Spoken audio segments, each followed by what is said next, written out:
Bismillahirrahmanirrahim. Alhamdulillahirabbil alamin. Nasta'inuhu wa nastaghfiruh wa na'udzu billahi min syururi anfusina wa sayyiati a'malina. Faman yahdihillahu fala mudhillalah wa may yudlil fala hadiyalah. Asyhadu an la ilaha illallah wa asyhadu anna Muhammadar Rasulullah. Allahumma shalli ala Muhammad wa ala ali Muhammad. Amma ba'du. Bapak-bapak, ibu-ibu, saudara-saudara sekalian yang dimuliakan Allah Subhanahu wa taala. Kita mulai kajian kita tentang salat berjamaah seri yang kedua. Yang pertama hadis dari Humaid Anas bin Malik, ya, hadis dari Anas bin Malik. An Humaid qala su'ila Anas bin Malik hal ittakhadha Rasulullah sallallahu alaihi wasallam khataman. Apakah Rasulullah itu memakai cincin? Ali-ali ini cincin. Faqala, maka Anas menjawab na'am, iya. Akhara lailatan, beliau mengakhirkan pada suatu malam sholatal isya'i, sholat isya. Mengakhirkan itu mengerjakan di akhir, tidak di awal. Sebenarnya bukan di akhir tapi diundurkan, ya, mengundurkan. Ila syatril lail, sampai pertengahan malam. Salat isya di pertengahan malam, bukan di awal malam. Tsumma aqbala alaina biwajhihi, kemudian beliau menghadap pada kami dengan wajah beliau ba'dama sholat, sesudah selesai sholat. Imam selesai sholat menghadapkan wajah ke arah makmum. Faqala, lalu Rasul bersabda, shollan nas waraqatu, orang-orang itu sudah sholat dan mereka sudah tidur. Walam tazalu fi sholatin, dan kalian tidak henti-hentinya, selalu saja fi sholatin, dalam keadaan sholat. Maksudnya selalu dinilai, diganjar sebagai orang yang sholat. Mundu intadzartumuha, sejak, mundu itu sejak, intadzartumuha, kalian menunggunya, menanti sholat itu. Qala, Anas berkata, faka'anni anzuru ila wabisi khatamihi, maka seolah-olah saya sekarang ini, kata Anas, saya sekarang ini melihat kilau cincin beliau. Apa? Cemlorot gitu ya, cemlorot kilaunya cincin beliau. Ini yang pertama, ini kan kita bicara tentang sholat jamaah, ya. Waktu sholat isya yang paling baik itu adalah waktu atamah. Waktu atamah itu kapan toh? Akhir dari sepertiga malam yang pertama. Jadi gini, malam itu ya, bapak-bapak, ibu-ibu, saudara-saudara sekalian, malam itu kita bagi tiga. Ada sepertiga awal, sepertiga tengah, sepertiga akhir, atau sepertiga pertama, kedua, ketiga, gitu ya. Terus isya itu yang paling baik dikerjakannya itu di sepertiga yang awal, tapi di bagian akhir. Bukan sepertiga awal di awal, tapi sepertiga awal di akhir. Piye to kuwi ngeten? Anggaplah malam itu sing gampang hitung-hitungane. Malam itu mulai jam 6 sore sampai jam 6 pagi. Nah, biar pas rolas ngoten lho nggih. Hitungnya gampang. 12 jam kan? 12 jam kita bagi 3. 12 bagi 3 berarti 4 jam. Maka dari jam 6 4 jam kan, 7, 8, 9, 10. Nah, gitu loh. Sepertiga pertama itu jam 6 sore sampai jam 10 malam. Sepertiga yang kedua jam 10, 11, 12, 1, 2 sampai jam 2. Sepertiga yang ketiga dari jam 2, 3, 4, 5, 6. Kan gitu. Jadi ini masih di sepertiga yang awal, tapi di bagian akhir. Artinya mengerjakannya sekitar jam 9 malam. Gitu ya. Karena kan sepertiga awal di bagian akhir. Itu yang paling baik. Tuh ya. Kemudian Nabi memakai cincin. Cincinnya bukan dari emas, yang bertuliskan Muhammad Rasulullah, berfungsi sebagai stempel. Mata cincinnya terdapat pada bagian dalam. Contohnya ini, mau menentukan ali-ali marai. Cincin itu Cincin itu kan ada cincinnya, ada mata cincinnya. Apa jenenge niku? Akik, ya, akiknya itu. Biasanya kan di luar tuh nggih. Ini cincin terus bagian luar akiknya itu njaba. Lah nek Nabi itu di bagian dalam. Di bagian dalam diukir gitu loh. Diukir ditulisi Muhammad Rasulullah. Kalau menurut para mu'arikh, ahli tahrir tulisannya itu Muhammad dulu, terus atasnya Rasul, atasnya lagi Allah. Muhammad Rasulullah. Nah, gitu. Bentuknya kan bunder kan ya? Bentuknya seperti itu. Lah gunanya untuk apa? Untuk ngecap. Karena Nabi itu tidak bisa nulis, tidak bisa tanda tangan. Kalau ada surat-surat dicap sama itu. Ini kan bagian dalam sini ya. Sini kasih tinta terus dicap. Tap, gitu loh. Ngecapnya pakai jari. Gitu ya. Itu cincinnya Rasulullah itu seperti itu. Menunggu sholat di masjid mendapatkan pahala sebagaimana sholat. Jadi belum mulai sholat, nunggu nih ngantek sholat itu dihitung salat terus. Walaupun dia tidak sholat, mau zikir tok, napa malah mung sare gitu. Gara-gara ngenteni suwe atau sare itu dihitung sholat. Gitu ya. Siapa yang mengatakan? Rasulullah. Lam tazalu fi sholatin mundu intazartumuha. Kamu selalu dalam keadaan sholat selagi kalian itu menunggu sholat itu tadi. Satu yang pertama ini kaitan dengan sholat jamaah. Jadi janjane nggih sebenarnya sholat isya itu yang paling baik tadi sekitar jam 9 itu. Tetapi Nabi itu tidak suka tidur sebelum sholat isya. Tidak suka tidur, jadi tidak diganti tidur dulu. Saiki turu sik mboten. Nggih ngenteni salat. Lah kok suwene ra jamak lah begitulah. Makanya itu berat.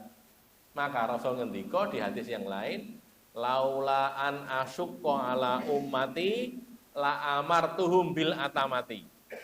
Kalau tidak karena khawatir memperberat umatku, Nabi nggih, kalau tidak karena khawatir la amartuhum bil atama. Aku akan perintahkan mereka untuk atama, salat atama. Artinya salat isya di akhir dari sepertiga malam yang awal itu. Oh, gitu nggih. Jadi yen paling apik ngoten ning terus salat isya di awal waktu ora apik, ya apik, ning kalah apik jane kalih salat atamah wau. Nah, gitu nggih. Nah, mbok menawi kersa itu cuma usulan nggih. Kadang-kadang kita lakukan saja, tapi diumumke sih. Ini bulan Juli tahun 2023 nanti pada bulan tanggal sekian masjid ini akan sholat atamah. Nah, gitu ya. Diumumkan dulu tapi enten sing rawuh awal sholat azan wis rawuh. Ngenteni ini 2 jam. Ngenteni salat itu 2 jam lah kan. Awal jam 7 nggih. Mulai salatnya jam 09.00 gitu. Nah, gitu ya. Jadi setidaknya pernah sekali untuk menunjukkan ini ada sunnah seperti ini sebenarnya. Cuman memang Nabi sendiri tidak mengatakan tidak nyuruh, tapi cuman khawatir nek saya suruh nanti keberatan. Ya wis, ora tak kongkon bae. Gitu. Tapi Nabi sendiri beberapa kali melakukan sholat atamah itu tadi. Nggih. Berikutnya, an Abi Hurairah an Nabi sallallahu alaihi wasallam qala. Nabi ngendika, man ghada ilal masjid wa roha. Barang siapa yang berangkat pagi ke masjid dan berangkat sore.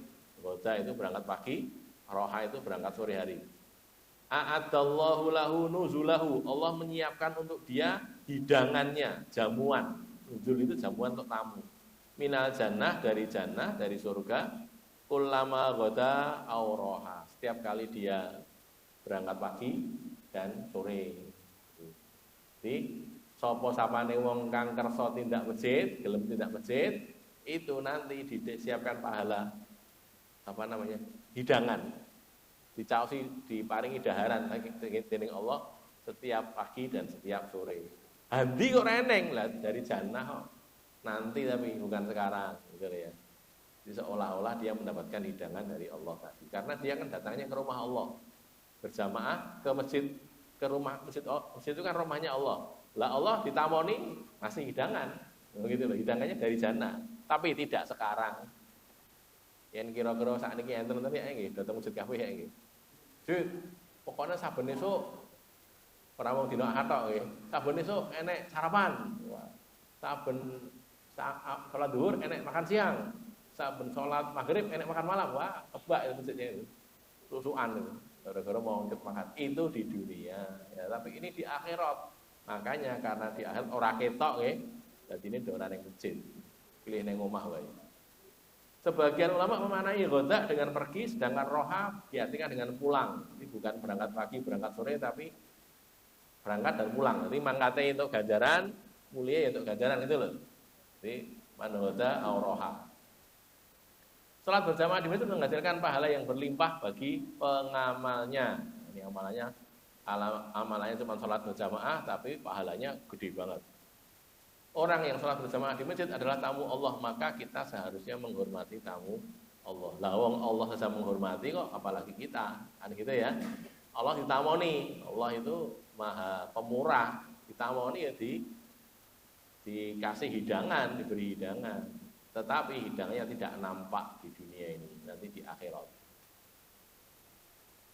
Berikutnya an Malik bin Buhainah anna Rasulullah sallallahu alaihi wasallam ra'a rajulan, melihat seorang laki-laki waqad uqimatis shalah, sudah diiqomati salat.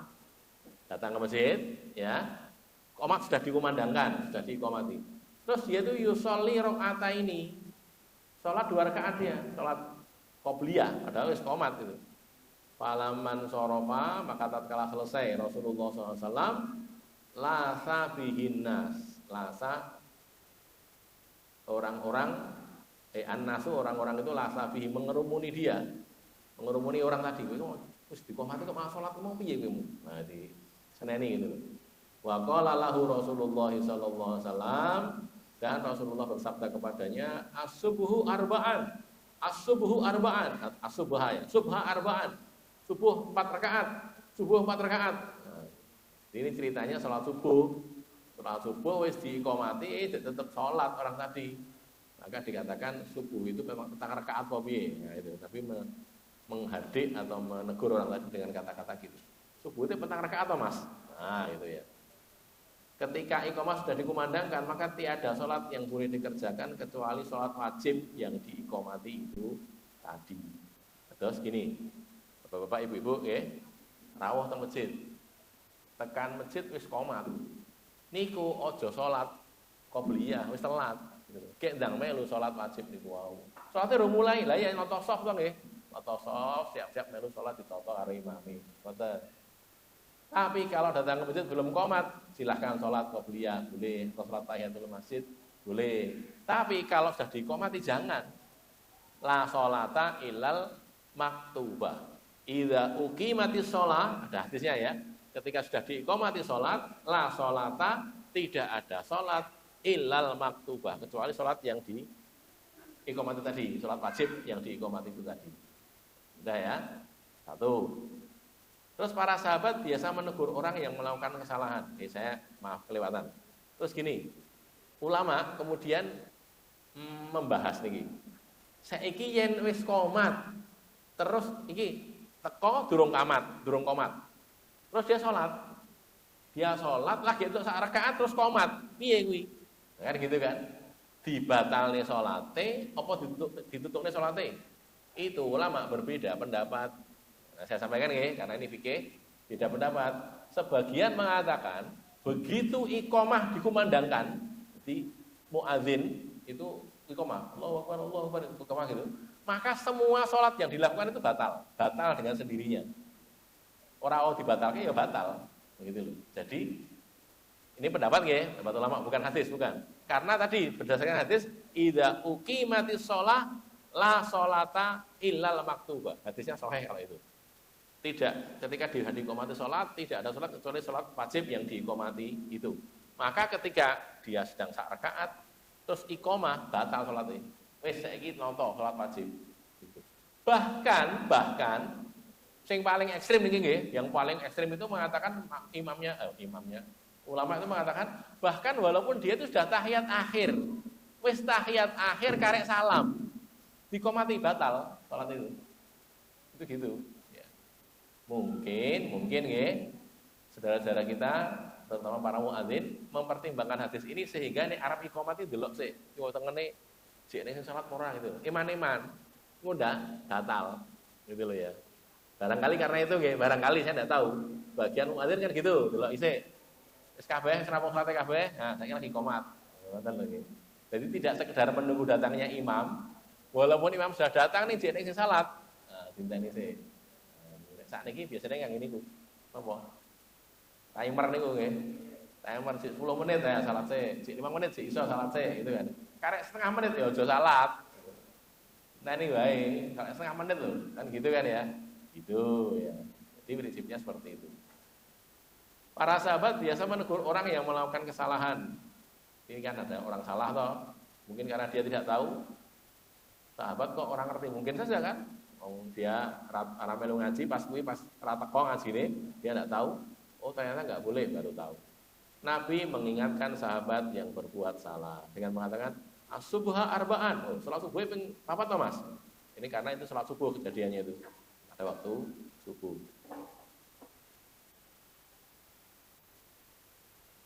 Sebelum lanjut, barangkali ada pertanyaan. Sudah 3 hadis yang saya bacakan, nggih.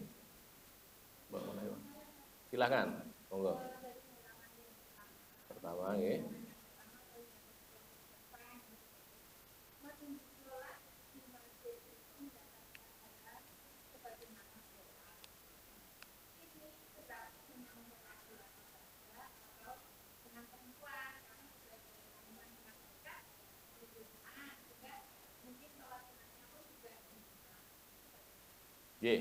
Jadi berlaku untuk kedua-duanya, laki-laki dan perempuan. Lah, tapi kalau di rumah bagaimana? Tidak berlaku kalau di rumah. Lebih, makanya sholatnya di masjid. Loh, ibu-ibu kan sholatnya di rumah. Nggih, gini, saya terangkan nggih. Sudah lewat barangkali yang dulu ya, nanti dicek lagi yang dulu. Sholat berjamaah itu keutamaannya 25 atau 27 kali. Keutamaan sholat sendiri, 27 derajat ya. Itu berlaku untuk laki-laki dan perempuan. Loh katanya perempuan paling bagus di rumah. Nggih. Dalam hal terjadi fitnah, dalam hal kalau dia keluar menimbulkan fitnah, sebaik-baik sholat perempuan itu di rumah. Tapi kalau dia keluar tidak terjadi fitnah, tidak ada masalah, lebih baik ke masjid. Terus sholat di rumah itu dua-dua hadis itu bisa diterima, bukan kok satunya dhaif enggak, bisa diterima semuanya. Cuman yang satu itu menunjukkan sholat itu semakin primpen bagi seorang perempuan itu semakin baik. Kenapa? Karena kalau dia keluar akan menimbulkan fitnah. Tetapi kalau dia keluar tidak menimbulkan fitnah atau fitnahnya minimal sedikit gitu ya, maka lebih baik dia keluar karena keutamaan sholat berjamaah di masjid itu besar. Betul nggih? Maka kembali ke sini tadi, nggih, laki-laki dan perempuan cuman di masjid, mboten teng dalem, tidak di rumah. Aku ngenteni kamat ning rumah, tidak mendapatkan ini, gitu. Jadi bagaimana? Berangkatlah ke masjid, nunggulah di masjid sampai iqomah. Ya, masalah hadis tadi betul ada, hadisnya itu ada. Sholat di rumah lebih baik daripada sholat di kamar, di tempat yang primpen lebih baik lagi gitu ya. Itu bagi kalau kejadian di masa fitnah. Jadi kalau dia keluar menimbulkan fitnah, yang saya nggih, ibu-ibu atau remaja putri keluar, terus nyingsoti laki-laki anak muda itu dong bodoh ning dalan. Nah, jangan keluar kalau gitu. Gitu lah ya. Tapi kalau keluar tidak ada masalah, terjamin aman, ya sudah, keluar saja. Ke masjid itu lebih utama. Gitu nggih? Ada lagi? Silakan. Waalaikumsalam warahmatullahi wabarakatuh.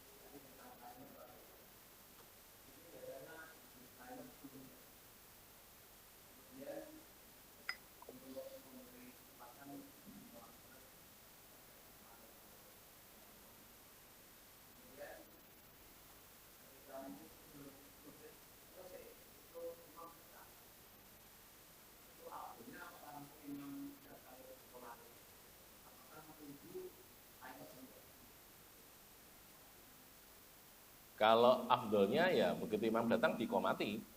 Karena kembali ke depan lagi ya, kalau muadzin itu haknya mengumandangkan azan. Jadi dia lebih berhak mengumandangkan azan karena dia lebih tahu waktunya. Tapi kalau iqomah itu haknya imam. Jadi caranya begini, sunahnya ketika imam datang itu, kalau muadzinnya tidak tahu kedatangan dia, endiko, komat, nah, gitu loh. Endiko gitu biar dikomati muadzin. Tapi kalau muadzinnya tahu melihat datangannya imam sudah dikomati saja, gitu. Jadi timernya urungi, ya ora apa-apa. Wong timernya cuma membantu saja kok, gitu loh ya. Terus tadi gimana? Sholat tadi? Ya kalau ikut pendapat yang batal, ya batal. Karena tadi kan saya belum menerangkan, ya. Ada yang mengatakan batal, ada yang mengatakan enggak, diselesaikan dulu sampai selesai, lalu mengikuti, ya gitu ya. Ada lagi yang sampai Bahkan mbok arep telat sholat jamaah, angger iki sholat penting banget, sholat fajar itu ya. Walaupun telat, tetap sholat fajar sih. Ada yang mengatakan begitu. Ini masalah pendapatnya. Jadi tadi ditanyakan gimana, apakah mengikuti timer atau mengikuti imam? Kalau sunnahnya mengikuti imam, karena zaman Nabi belum ada timer. Zaman Nabi kan ada timer. Ini kan memudahkan saja.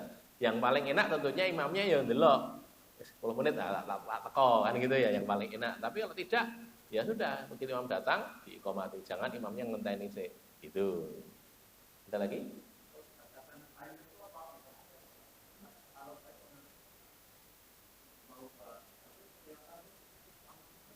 Ya. Ya. Ya, ya.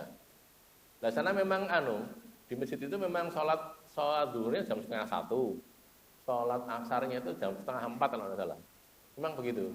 Jadi iya, sudah masuk adzan, diadzani, tapi nunggu lama. Tidak tahu apa karena mau ben untuk ganjaran atau pripun. Selain itu pernah juga saya di masjid Jogja itu, masjid Krapyak itu, masjid Pondok Pesantren Krapyak gitu. Nahdliyin itu. Saya punya teman di sana, dekat sana. Bilang ke teman-teman saya terus sholat di situ. Niku nunggune sholat zuhur niku setengah jam. Pak kiainya itu keluarnya setengah jam. Jadi santrinya ya neng kono ya mau Quran, ya zikir macam-macam gitu, ada yang sholat qobliyah. Saya nunggu itu setengah jam. Jadi setengah 12, mulai sholatnya jam 12. Ya begitu. Itu mungkin ya dugaan saya tadi ganjarannya gen akeh gitu ya. Nah, ini selalu mau masalahnya. Ya wis, kenteni setengah jam baru sholat. Gitu nggih? Ada lagi?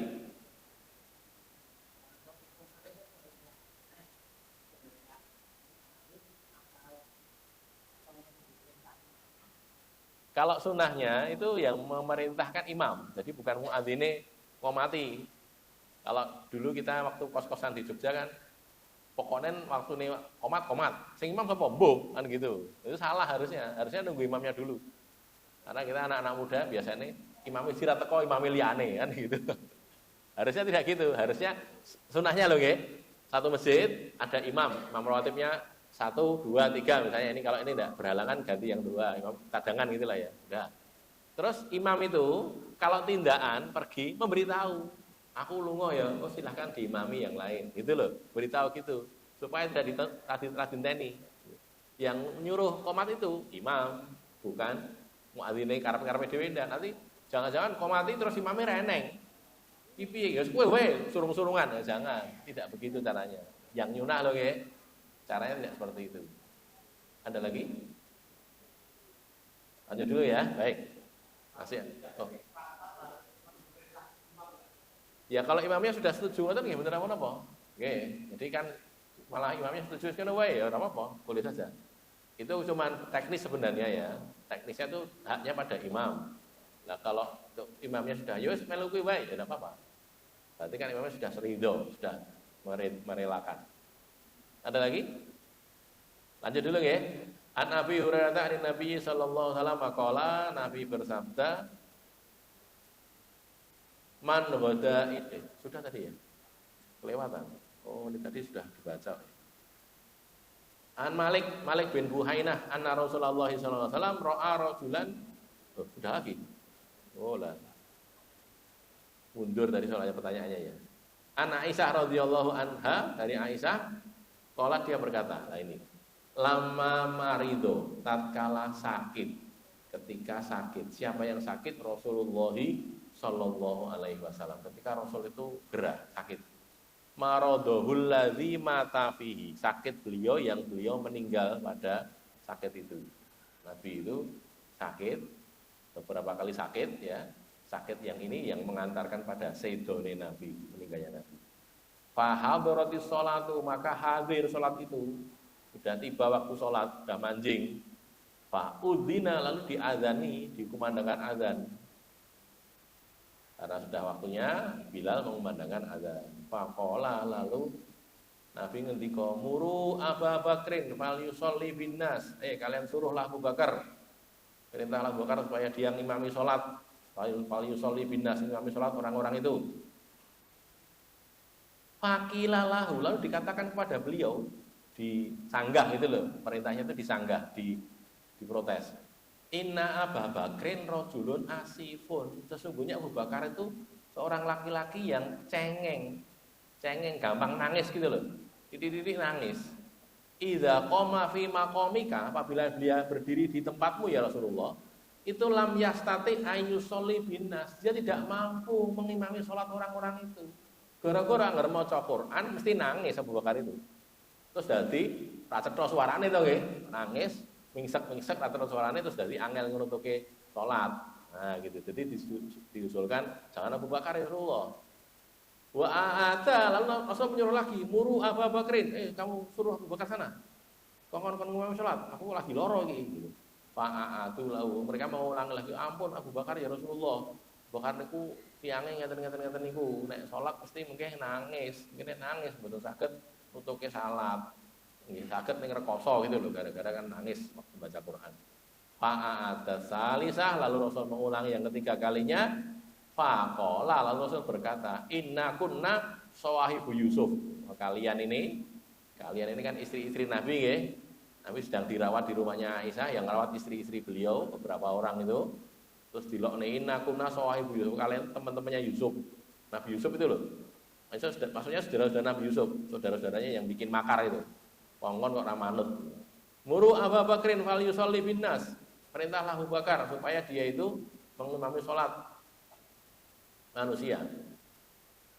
Fa kharaja Abu Bakrin, lalu Abu Bakar keluar, fa shalla, lalu dia salat imami orang.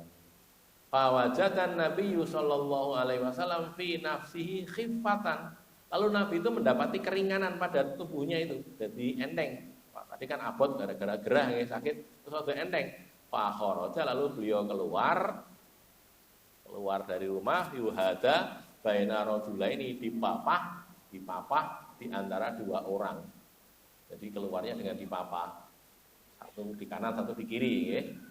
Ini satunya Ali bin Abi Thalib, satunya Abbas bin Abdul Muthalib. Ka'ani anduru rijlaihi tahuttani minal wajah. Ka'ani seolah-olah aku, kata Aisyah, anduru aku ini melihat. Ini kan waktu menceritakan hadis, Nabi sudah wafat ya. Waktu itu seolah-olah aku sekarang ini melihat dua kaki beliau tahuttani minal wajah. Keduanya itu melangkah disebabkan karena sakit, diseret gitu loh, langkahnya rodok diseret gara-gara sakit. Fa'arada Abu Bakrin ayyata akhara, maka Abu Bakar itu ingin mundur. Ini masih di rakaat pertama ini. Rakaat pertama masih berdiri, jadi tidak telat Nabi itu. Di rakaat pertama masih berdiri.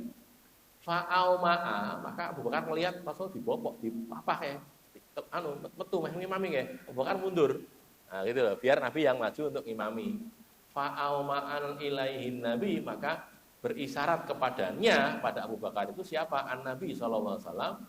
Isyaratnya itu artinya an makanaka, tetap kamu di situ.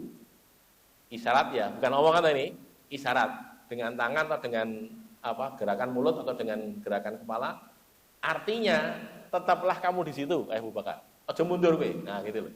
Nek cara kita, ngene, kon tetep nang ngono, wis ning kene wae. Yae gitu, yae kita enggak tahu to nggih. Syaratnya pokoknya artinya begitu. Artinya Abu Bakar jangan mundur, tetap di situ.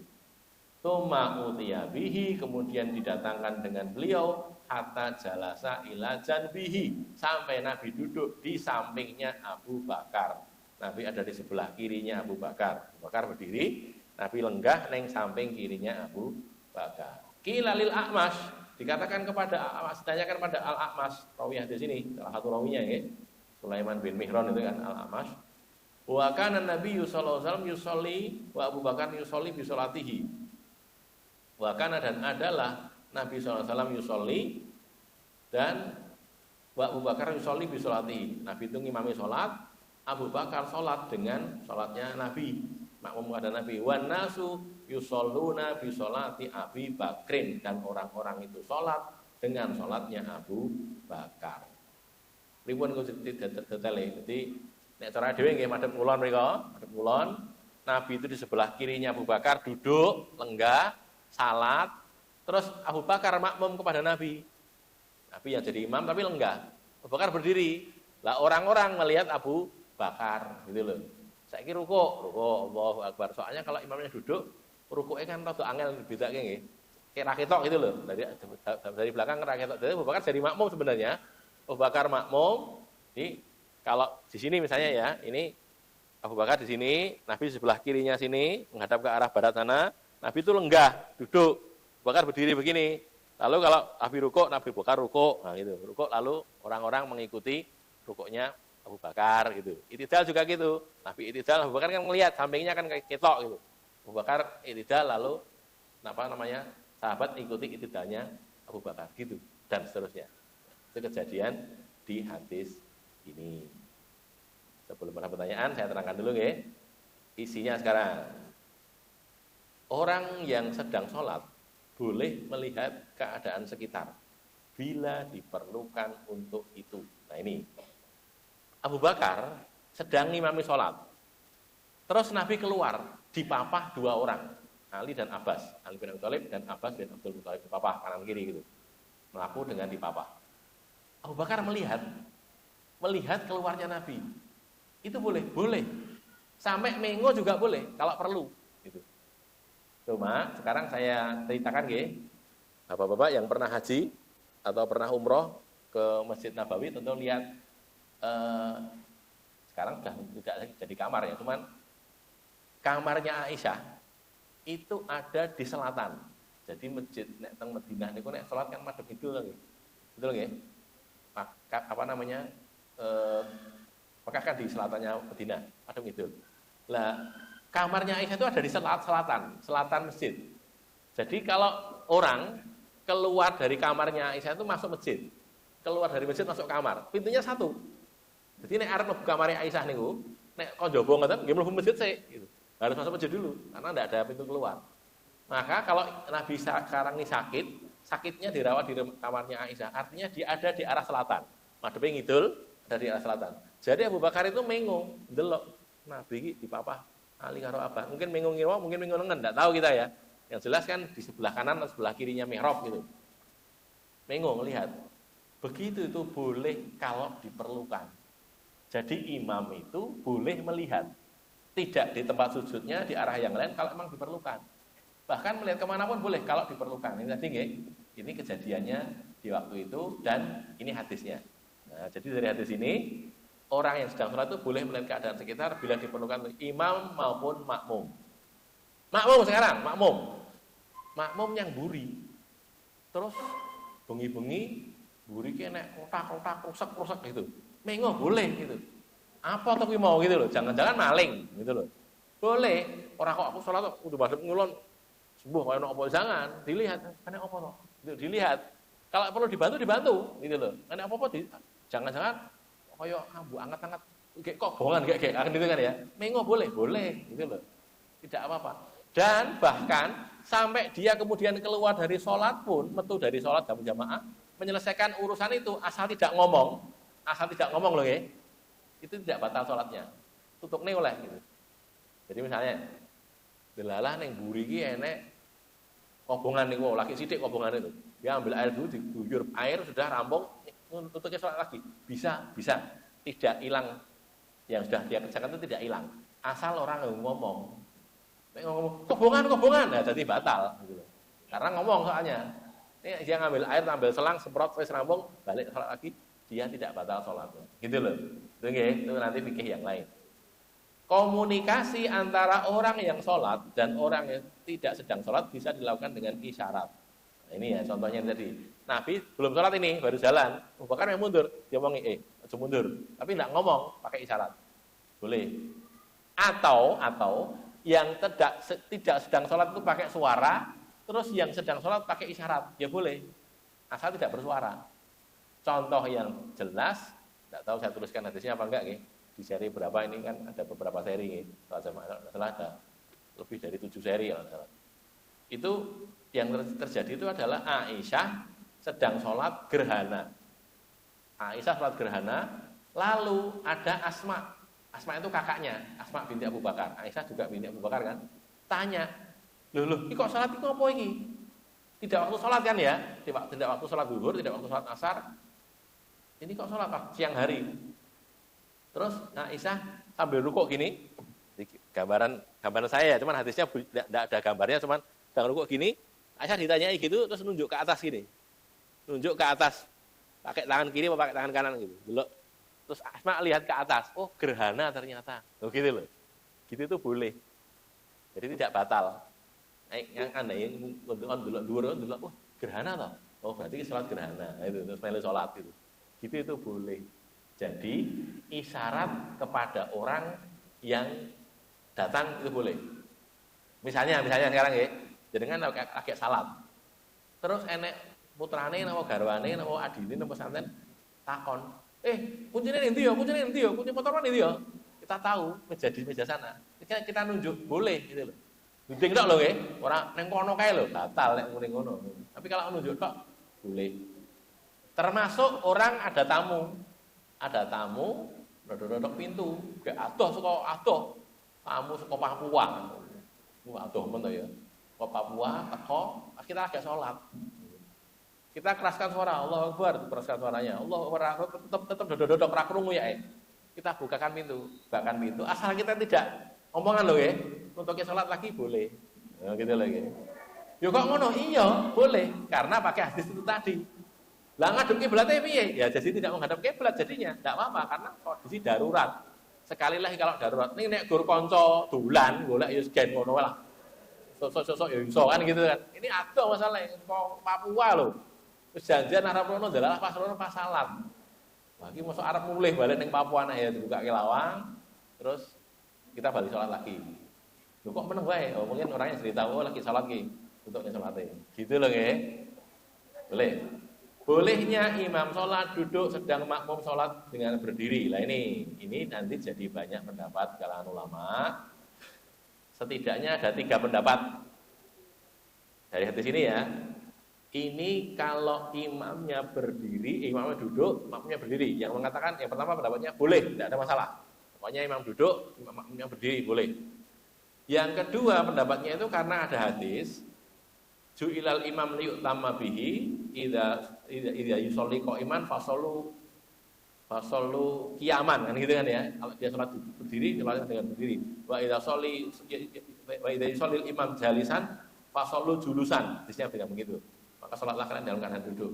Artinya yang kedua, nek imame kuwi lungguh, makmume lungguh kabeh. Nek imame jumeneng ngadeg kabeh. Itu. Ini apa? Pendapat yang kedua. Pendapat yang ketiga, kalau imam itu mulainya sholat dengan berdiri, ngadeg, terus di tengah-tengah sholat dia tidak kuat terus lungguh, gara-gara sakit misalnya, tidak kuat terus jadi lenggah, niku imamnya tetap duduk, tapi makmumnya berdiri, karena mulainya dengan berdiri, gitu. Tetapi kalau mulainya sudah dengan duduk, ya duduk. Itu pendapatnya 3 niku nggih. Nah ini kalau saya ditanyai lah, jenengan mending pundi? Kalau melu pendapat sing niku wau, imam sholat dengan duduk, makmum sholat tetap dengan berdiri. Karena duduknya imam itu karena sakit, gitu loh, bukan karena apa. Imamnya loro, makmumnya sehat, ya ngadeg. Sama juga dengan kalau imamnya berdiri, makmumnya sing loro, ya lungguh kan ya oleh. Kan gitu tuh nggih. Enggak, makmumnya enggak kuat berdiri kok. Sudah sepuh, imamnya berdiri, tapi makmumnya duduk karena tidak kuat, sama boleh gitu. Jadi ini jadi dalil wallahu alam bolehnya imam sholat dengan duduk, makmumnya sholat dengan berdiri ngadeg boleh. Walaupun sekali lagi banyak perbedaan pendapat nggih, makanya masing-masing ada dalilnya, maka nggih monggo masalah fikih nggih. Aku yakin ku ora nek lungguh ya lungguh kabeh, ya monggo. Ada yang ulama yang berpendapat begitu memang ada. Sebelum lanjut ada pertanyaan dulu barangkali. Tidak ada nggih, kita selesaikan dulu. An Mahmud bin Rabi al-Ansori anna Idban bin Malik, katanya Idban bin Malik karena ya ummu qaumahu wa huwa a'ma. Ini Idban itu mengimami sholat orang kaumnya padahal dia itu buta. Wa annahu qala li Rasulillah sallallahu alaihi wasallam, dan dia itu berkata kepada Rasulullah sallallahu alaihi wasallam, ya Rasulullah, wahai Rasulullah, innaha takunu dzulmatu wasailu. Ya Rasulullah, biasanya malam itu kan gelap dan sail-sail itu banjir gitu loh. Banjir itu artinya berlumpur, makanya bertokan karena ada hujan. Wa ana rajulun dharirul basar, sedangkan saya itu laki-laki yang buta atau rabun senja itulah ya, tak ketok nek bengi-bengi. Fasholli ya Rasulullah, maka sholatlah wahai Rasulullah fi baiti, di rumah saya, makanan di satu tempat yang atakhiduhu musola, aku menjadikannya sebagai tempat sholat. Jadi saya itu di rumah saya ada bagian tertentu itu memang tempat sholat di situ itu. Orang tinggal liane tinggal sholat tok itu, memang sholat saja. Faja'ahu, maka datang kepada dia siapa Rasulullah SAW, datang pada Itban bin Malik tadi yang buta tadi, karena diminta untuk datang ke rumahnya, tapi datang. Faqala, lalu Rasul bertanya, aina tuhibbu an usolliya, di mana kamu ingin aku sholat di situ? Nanti musolamu ndi? Aku tak sholat yang kono ndi? Gitu. Fa asyara ila makanin minal bait, lalu dia berisyarat ke satu tempat dari rumahnya. Fa shalla fihi Rasulullah sallallahu alaihi wasallam, maka Rasul sholat di situ. Ya, yang pertama bolehnya membuat musola di dalam rumah, kagungan griya dalam omahe ombo. Nah, iki sebagian iki dienggo salat. Musolane ning omah iki, sebelah kene boleh. Atau bangun rumah baru. Khusus bangun rumah di situ ada tempat sholatnya. Wah, bagus ya, boleh enggak apa-apa. Musola. Pokoknya nek salat ning kono, salat di situ. Terus ini juga menunjukkan keutamaan salat berjamaah di masjid, sehingga walaupun buta, dia tetap menjadi imam di masjid salat jamaah. Itban bin Malik tadi kan utone dadi imam. Boleh. Ya, memang keutamaannya banyak salat jamaah itu. Utone tetap ning masjid. Gitu ya. Jadi ini juga jadi dalil yang lain, belum saya tulis nggih. Bolehnya mengundang orang, ngundang wong dikon salat ning omahe. Tapi salat sunah lho nggih, salat sunah. Undangan ning omahku, salat sunah. Nah, itu Nabi diundang, boleh. Artinya diundang boleh, tapi datang juga. Artinya kalau ada orang, ini kan boleh berkain Nabi, nggih.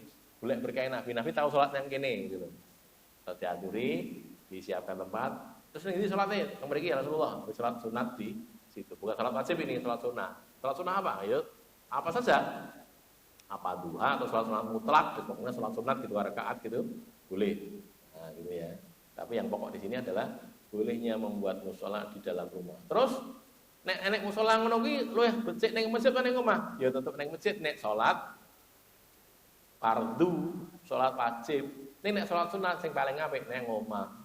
Sing salat sunah niku paling apik ning omah. Kecuali salat sunah tahiyatul masjid, ya ning masjid no. Salat sunah tahiyatul masjid kok nyang omah itu piye? Salat sunah tahiyatul bait lah. Salat sunah tahiyatul masjid ya di masjid. Tapi kalau salat sunah yang lain itu paling baik di rumah, gitu ya. Dah. Berikutnya yang terakhir, Anas bin Malik anna Rasulullah sallallahu alaihi wasallam qala idza quddimal asya, apabila sudah disiapkan makan malam. Asya itu makan malam. Kalau makan siang ghoda bahasa Arabnya. Kalau makan pagi apa? Iftar, futur bukan iftar ya. Futur itu makan pagi, sarapan. Kalau ghoda makan siang. Kalau asya makan malam. Ketika sudah disiapkan makan malam, fabda'u bihi, maka mulailah kalian dengan makan itu. Qabla an tusollu sholatal maghrib, sebelum kalian sholat maghrib. Wis mancini maghrib, makan malam sudah disiapkan. Makan malam dulu, baru sholat maghrib. Wala ta'jalu al asyaikum, dan janganlah kalian kesusu, tergesa-gesa an asyaikum dalam makan malam kalian. Joko susu, ayo kita sholat mas, jangan sholat, jangan, ya tidak mungkin aja seperti biasa. Bila makanan sudah disiapkan, ketika waktu sholat tiba, maka sebaiknya makan dulu baru sholat. Cuma saya sampaikan dulu ya, ini beda dengan buka puasa loh ya. Nek buka puasa yang disunahkan itu malah takjil dulu. Itu loh nggih, takjil sih, cuma amak sih nek buka puasa. Takjil kalau Nabi itu sunnahnya makan kurma, minum air putih. Atau makan kurma saja. Kalau ada rutop, kurma basah. Kalau tidak ada ya tamer, kurma kering. Tidak ada minum air. Beberapa cegukan gitu. Itu untuk membatalkan puasa, terus sholat maghrib. Ini kalau puasa loh nggih. Ini yang di luar puasa ini, di luar puasa. Kita ada acara, terus maghriban. Atau kita punya tamu maghrib, makanan sudah siap ini, sudah siap saji, tinggal dahar, tinggal didahar tok. Pas adzan maghrib, Allahu Akbar, adzan maghrib, iki salat sik, mau dahar sik. Kalau sunnahnya dahar dulu. Nah itu ya, salat dahar dulu nanti baru sholat maghrib. Makan sebaiknya tidak tergesa-gesa, tetapi tetap seperti biasa. Orang disusu-susu. Ayo kita cek-cek, kita harus cek setelah sholat. Oh, bukan gitu. Tapi apabila makan malam belum siap disantap, maka sebaiknya mengerjakan sholat terlebih dahulu. Nah, cek sholat sih, lah mamin di lagi dimasak. Yo sholat sih, gitu loh. Rung rampung masake. Ini belum siap berarti nggih. Tapi kalau sudah siap saji, makan dulu baru sholat. Kalau ulama, ini ulama mengambil istimbat atau mengambil faedah dari sini supaya orang itu ketika sholat tidak kelingan maam. Gitu loh. Tamu luwe nggih, sarep mantine dahar, adzan maghrib. Santine dahar, sudah siap makanannya. Kayak makanannya itu yang disukai tamunya itu. Tuan rumahnya tahu toh nggih. Tamu niki senengane napa jenenge kakap bakar. Oh dibakar kakap. Kayak gede kakape. Kayak ambune enak banget. Kayak kon salat se ya kan, ra konsen to salate nggih. Salate ra konsen kelingan kakap wae. Nah, makanya daripada gitu makan dulu. Ini anu lho nggih, faedah lho nggih, bukan Nabi tidak mengatakan begitu. Nabi tidak mengatakan seperti itu. Itu faedah dari ulama. Jadi supaya dia makan, tapi ketika makan itu dia ingat sholat, bukan ketika sholat dia ingat makan. Nopo meleh, wes siap dahar kayak nenggon meja, terus ditinggal sholat, terus enek kucing, wes rakon sen salate, waduh, akamu hilang nih wes, pangan kucing. Nah makanya makan dulu itu lihat dahar sih, ya tidak terganggu sholatnya, gitu ya. Tetapi sekali lagi tentunya itu relatif kalau kondisi-kondisi tentunya mungkin tidak seperti itu. Tapi ini ada prinsipnya kondisi utama umum kalau makan sudah siap, waktu sholat tiba maka sebaiknya makan dulu baru sholat. Sholat apa saja? Duhur juga gitu sama. Duhur, makan siang, sudah mau makan siang sudah siap, tinggal nyantap, azan, saya makan sik wae, dahar sik wae. Gitu loh ya, selesai dahar baru sholat supaya tidak terganggu sholatnya. Baik, sampai di sini. Ada pertanyaan barangkali? Allah, silahkan nggih.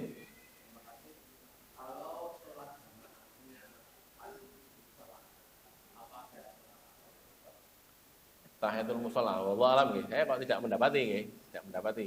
Ini adanya masjid, tahiyatul masjid. Lah tahiyatul mushola apa eneng ora nggih? Tidak tahu saya. Di mushola itu saya tempat sholat itu saja. Bukan beda dengan masjid. Nek dulu biasanya mushola niku nggih mung nek mushola untuk sholat id nggih, itu malah tanah lapang gitu. Sholat id ya. Jadi kayak sholat id ning lapangan, ora enek lho, tok sholat tahiyatul lapangan ora enek lho nggih. Jadi jenengan rawuh nggih pun lenggah ngenteni sholat id, ngoten ta sanggup sholat kecuali sholat id ning masjid, ada tahiyatul masjid. Nah, tapi kalau di lapangan tidak ada sholat tahiyatul lapangan, itu kata guru saya, guru agama teman SMP dulu. Kowe iki sholat apa le? Kowe iki jenenge sholat tahiyatul lapangan. Tahiyatul maidan. Maidan artinya lapangan.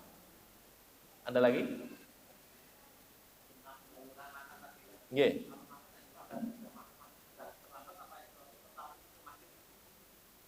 Makanya tadi kan saya katakan itu relatif ya, relatif, tidak selalu berlaku begitu. Contohnya misalnya tadi, sholatnya cepet banget tuh, langsung komat, cepet banget sholatnya rampung loh. Ya kalau gitu sholat sik wae.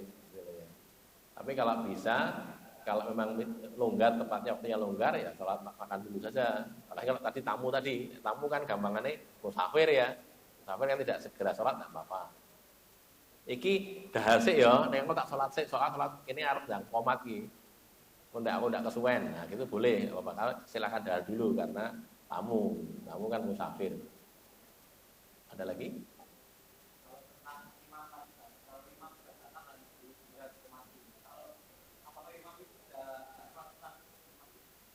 Boten, imam itu sholat-sholatnya di rumah.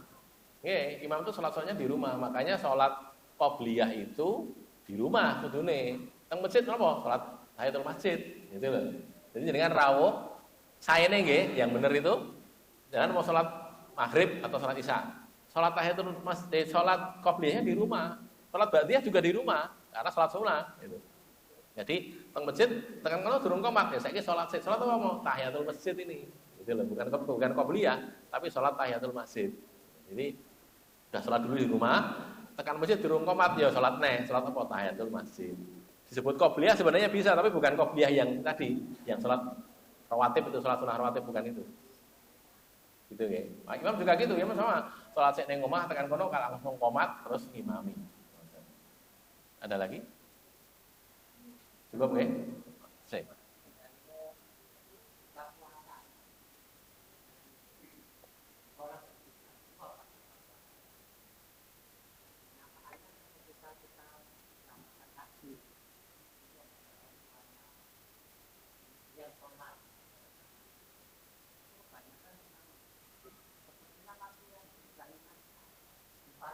Ya. Ya.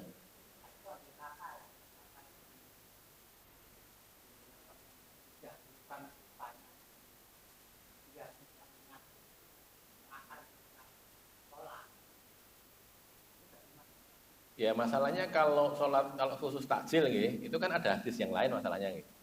Jadi Nabi itu takjilnya dengan dengan rutobat, dengan rutop, kurma-kurma basah. Di Indonesia sulit sekali mencari kurma basah gitu. Si kemerampung itu kadang-kadang ada kalau orang-orang pulang haji bawa oleh-oleh.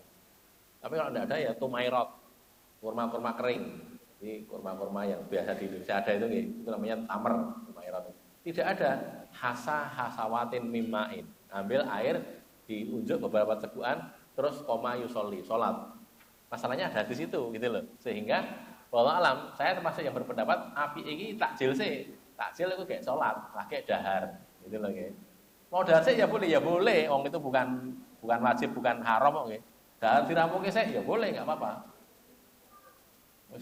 Dahar kayak nganggo imbuh, orang luwe, terus ngantuk, salate ngantuk. Ya, itu risiko risiko. Wong luwe ngantuk ya iso kok masalahnya nggih. Tapi ora, iku kurma tok lah, kurmane gur siji tetep luwe, tetep ngantuk ya memang ngantukan. Dahar luwe ya ngantuk, parek ya ngantuk. Ada lagi? Cukup? Bener-bener? Qul qouli hadza. Oh, silakan. Nggih, monggo silakan. Nggih, silakan.